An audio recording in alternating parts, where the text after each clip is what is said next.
Hello student, आज हम पढ़ेंगे the outbreak of the revolution यानी कि क्रांति की शुरुआत। लुई 16 ने टैक्सेस को क्यों बढ़ाया था, इसका रीज़न तो आप लोगों ने पिछले सेक्शन के अंदर पढ़ लिया था, प्रीवियस सेक्शन में पढ़ा था। How do you think he could have gone about doing this, और आप ये सोच सकते हैं कि उसने कैसे किया होगा, टैक्सेस को कैसे उन्होंने बढ़ाया होगा। फ्रांस के अंदर ओल्ड रिजाइम यानी कि जो प्राचीन राजतंत्र, रिजाइम को बोलते हैं राजतंत्र, के अंदर जो राजा था, monarch did not have the power, उसके पास इतनी पावर नहीं थी कि वो टैक्सेस को लगा सके। अकॉर्डिंग टू हिज विल, अपनी इच्छा के अनुसार, केवल अपनी इच्छा के अनुसार ही वो टैक्सेस को नहीं बढ़ा सकता था, नहीं लगा सकता था। Rather he had call meeting, उसको नए टैक्स लगाने के लिए मीटिंग को बुलाना पड़ता था। स्टेट और मीटिंग के अंदर स्टेट जनरल की जो मीटिंग थी उसको बुलाना पड़ता था, विच वुड देन पास, उसके बाद ये जो मीटिंग थी वो पास करती प्रपोजल नए टैक्सेस का।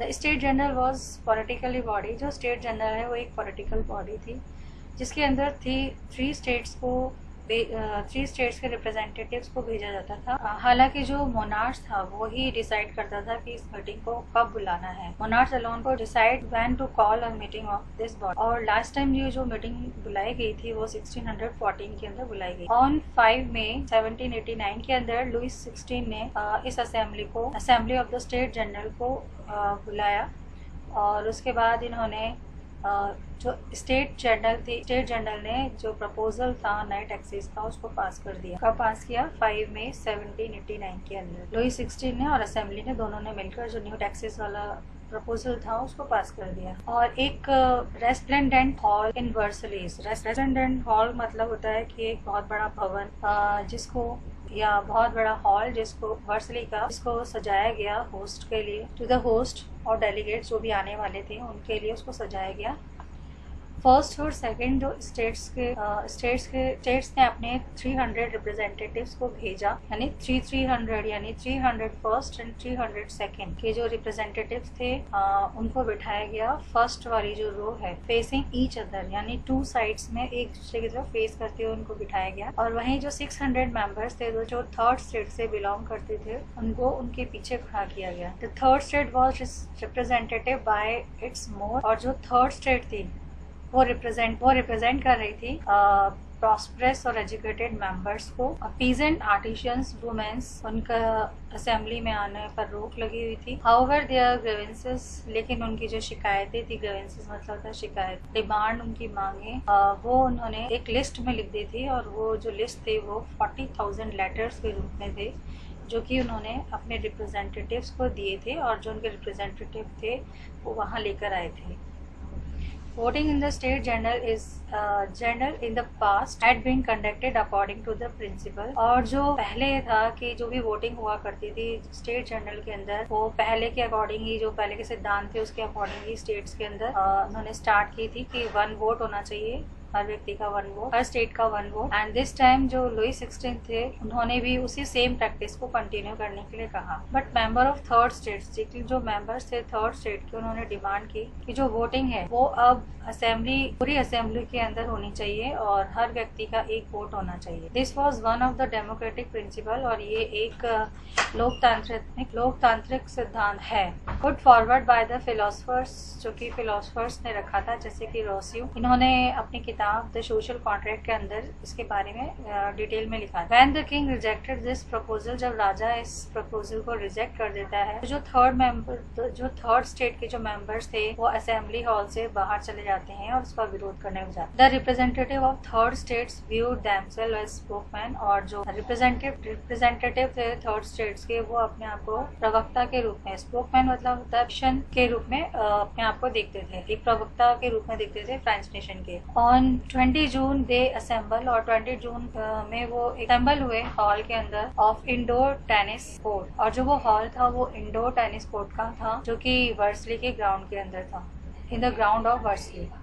दे declare them a national assembly, और उन्होंने अपने आप को नेशनल असेंबली डिक्लेयर किया। And sure not to disperse till they had drafted a constitution, और उन्होंने ये शपथ ली। शोर मतलब होता है शपथ लेना, स्वर या शोर को बोला गया है। उन्होंने शपथ ली कि वो तब तक हॉल से नहीं जाएंगे तब तक वो नेशनल असेंबली से नहीं जाएंगे जब तक कि जो ऐसा कॉन्स्टिट्यूशन ड्राफ्ट किया जाएगा जिसमें जो कॉन्स्टिट्यूशन है वो मोनार्च की पावर को लिमिटेड कर दे, यानी कि जो राजा की शक्तियां हैं उसको कम कर दे और वो शक्तियां कॉन्स्टिट्यूशन के हाथ में चली जाएं। They were led by मीराबेव, और इसका जो नेतृत्व किया था वो मीराबेव और एबेसियास ने किया था। एबेसियास ने किया था। मीराबेव एक नोबल फैमिली में इनका जन्म हुआ था, लेकिन ये एग्री थे कि समय के साथ साथ जो फेडरल प्रिविलेजेस हैं समाज के अंदर उसको खत्म हो जाना चाहिए। He brought out a journal and delivered powerful speech। इन्होंने एक जर्नल लिखा और एक पावरफुल स्पीच दी to the crowds assembled at Versailles, भीड़ को जो कि असेंबल हुई थी वर्सली के अंदर। एबेसियस ओरिजिनली अ प्रीस्ट, ये पादरी थे, और इन्होंने एक बहुत ही इन्फ्लुएंशियल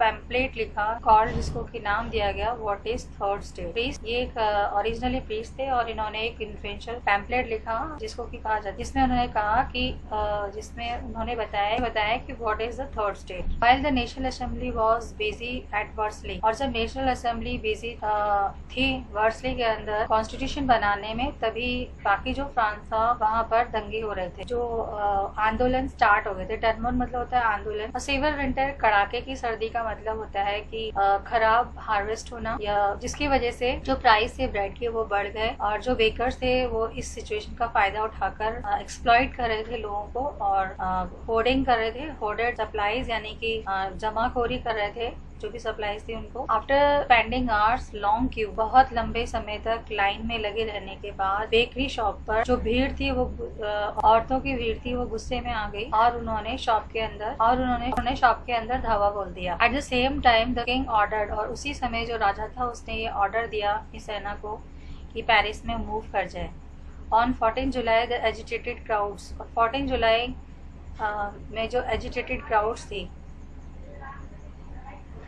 यानी गुस्से में जो आए जो भीड़ थी, उसने ब्रेस्टिली के अंदर घुसकर उसको तोड़ दिया। In the country side rumour spread, और वहीं कंट्री साइड मतलब होता है देहाती इलाका, तो कंट्री साइड के अंदर ये अफवाह फैली फ्रॉम विलेज टू विलेज, गांव से गांव में, दैट लॉर्ड, जो लॉर्ड है या जिसको हम बोल सकते हैं जो जागीरदार हैं, उन्होंने मैनर्स मतलब होता है जो लठैत होते हैं, उनको बुलाया, लठैत या लुटेरों को बुलाया, हायर किया उनको, जिससे कि बैंड ऑफ ब्रिगेड उन्होंने बुलाया, जिससे कि वो जो भी तैयार फसल है, पकी हुई फसल को खराब। गॉड द फ्रीजी फियर, और फ्रीजी का मतलब होता है आक्रांत या डरे हुए जो लोग थे, उन्होंने किसान थे, उन्होंने बहुत सारे जो डिस्ट्रिक्ट थे उनको सीज कर दिया। सीज द होई एंड पिचफॉर्क, होई एंड पिचफॉर्क मतलब होता है, होई मीन्स होता है कुदाल, और पिच फॉक मतलब होता है बेलचा, तो यानी कि कुदाल और बेलचे के साथ उन्होंने चटेक्स पर अटैक कर दिया। चटेक्स का मतलब होता है ग्रामीण किले। दे लूटेड हॉटेड ग्रेन, और उन्होंने जो भी जमाखोरी का जो ग्रेन था उसको लूट लिया, और जो डॉक्यूमेंट्स थे, जो रिकॉर्ड था उनका ड्यूज का, उसको उन्होंने जला दिया।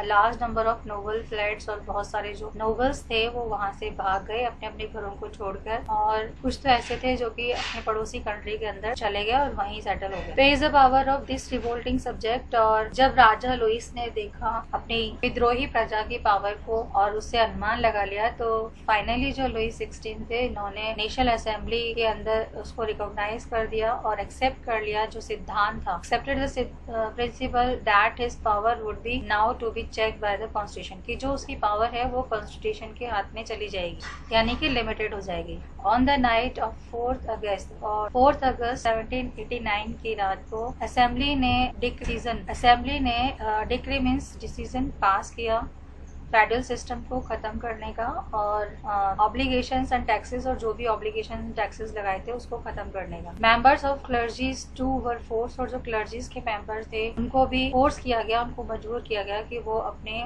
जो विशेष अधिकार हैं उनको त्याग दें। और तिथीज वर एबोलिश्ड, और टिथीज जो टैक्स था उसको खत्म कर दिया गया और land own by the church, और जो लैंड चर्च के हाथ में थी, जो भी लैंड के ऑनर थे जो चर्चेस, वो गवर्नमेंट के हाथ में आ गई और as a result government acquired, और इस प्रकार से जो गवर्नमेंट थी उसने कम से कम 2 बिलियन स्लेव रेट की जो संपत्ति थी वो उसके अंडर में आ गई या उसके हाथ में आ गई। ये तो था आपका इस प्रकार से आउटब्रेक हुआ था रिवोल्ट का। अब नेक्स्ट में हम अगले वीडियो में मैं आपको पढ़ाऊंगी France become a constitution monarchy, कैसे जो फ्रांस था वो कॉन्स्टिट्यूशन मोनार्ची बना। Okay bye, have a nice.